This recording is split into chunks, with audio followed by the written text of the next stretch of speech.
Hello friend, নমস্কার সবাইকে।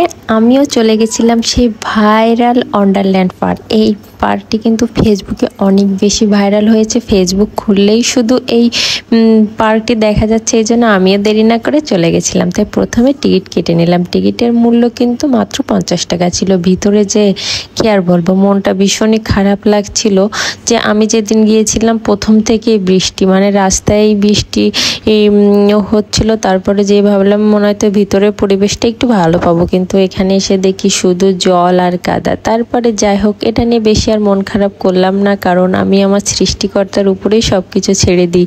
আমি ভাবছি সে হয়তো এমন পরিবেশই আমার জন্য ভেবে রেখেছিল, এই জন্যই সেটা আমাকে দিয়েছে। এটা ভেবে আমার কোনো মন খারাপ হয়নি। আমি এই জলের ভিতর শাড়িটাকে উপরে দুহাত দিয়ে ধরেই হাঁটা চলা শুরু করলাম। যাই হোক, আমি যখন ঘুরতে গিয়েছি আমাকে ঘুরতেই হবে, তাই পরিস্থিতি যেমনই হোক। আমি ব্যক্তিটা এমনই, কোনো কিছু মাথায় ঢুকলে বা লক্ষ্য হিসাবে নিলে, তাই পৃথিবীতে মহাপ্রলয় ডাকলেও আমি কোনোভাবেই সেই পরিস্থিতি থেকে ফিরে আসি না, আমাকে যেতেই হবে। আমি যেয়ে দেখলাম শুধু আমি না, আমার মতো অনেক পাপি এখানে ঘুরছে। কত কাপতি চিপাই চাপাই যে ঘুরে বেড়াচ্ছে, তার কোনো মানে বলার না। আর এই পার্কটা অনেক বড় এরিয়া, মানে পুরোটা হেঁটে ঘুরে দেখতে গেলেও মিনিমাম আধা ঘন্টা 45 মিনিট লাগবে। আমি আর চারিপাশটা যাইনি বেশি একটা, কারণ যেহেতু কাদা জল ছিল, এই জন্য আমি যেটুক জায়গায় একটু কাদা জল কম ছিল সেইটুক জায়গা দিয়েই বেড়াচ্ছিলাম।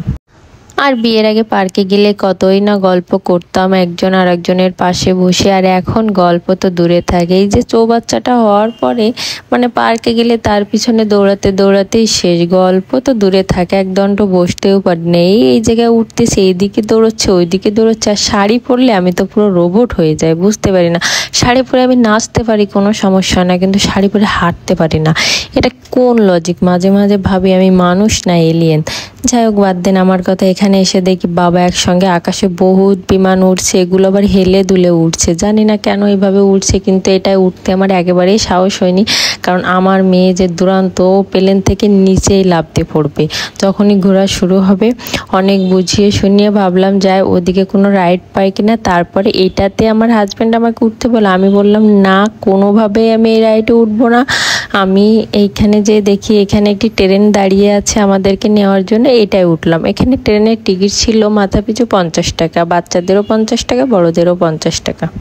এই পার্কটা বৃষ্টি না হইলে না পরিবেশটা অনেক সুন্দর ছিল, মানে বিকাল টাইমে অনেক ভালো লাগতো, কিন্তু বৃষ্টির জন্য বিষয়টা একটু কেমন জানি মনে হচ্ছিল। তারপরে এই যে আমরা কুমিরের পেটের ভিতর ঢুকে গেলাম ট্রেনে করে, এর ভিতর কিন্তু প্রচুর অন্ধকার ছিল, আর মানে একটা ভুতুড়ে একটা পরিবেশ তৈরি করা। এটার দেখে আমি ভয় পাচ্ছিলাম, কিন্তু আমার মেয়ে অনেক লাফালাফি করছিল।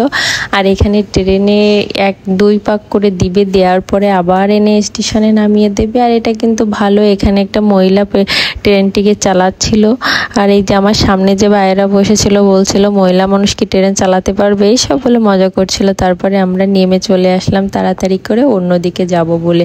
আর যেহেতু বৃষ্টি চলে এসেছিল, এখানে পার্কের কিন্তু একটি বিশেষ আছে, এখানে স্নোফল হয়।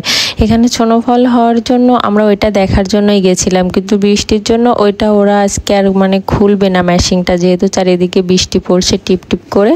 এই জন্য ভাবলাম দেরি না করে বাসার দিকে চলে যায়, যেহেতু স্নোফল হবে না, সন্ধ্যা করে লাভ নেই, বাসায় চলে যায়। আর এখানে এত পরিমাণ লোকজনের ভিড় শুরু হয়ে গেছিল, আর সেই সাথে বৃষ্টি, মানে লোকজনের দাঁড়ানোর মতো ভালো জায়গা বা পরিবেশের ভিতরে নাই।